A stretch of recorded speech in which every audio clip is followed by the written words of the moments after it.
Breaking news, তৃণমূলের target 42 Lok Sabha ভিত্তিক committee তৈরি তৃণমূলের। 30টি লোকসভা কেন্দ্রের জন্য কমিটি তৃণমূলের। আমাদের সঙ্গে রয়েছেন আমাদের প্রতিনিধি আবির ঘোষাল, আরো বিস্তারিত বলবে আবির। দেখো, 30টি লোকসভা কেন্দ্রে ইতিমধ্যে তৃণমূল কংগ্রেসের তরফ থেকে নির্বাচনী কমিটি তৈরি করা হলো। গড়ে প্রত্যেকটি কমিটিতে 15 থেকে 20 জন করে নেতা থাকছেন। বিভিন্ন কমিটিতে বিধায়করা, তারা সাংগঠনিক পদাধিকারী যারা রয়েছেন তারা তাদেরকে নিয়েই কমিটি তৈরি। Chairman, co chairman, executive member একাধিক জায়গাতে এই নির্বাচনী কমিটির নেতৃত্ব করার জন্য সভাপতি তৈরি করে দেওয়া হয়েছে।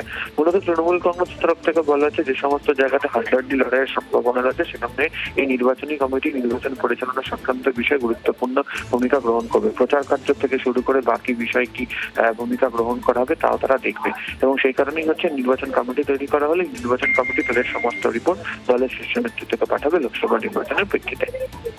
বেশ, ধন্যবাদ।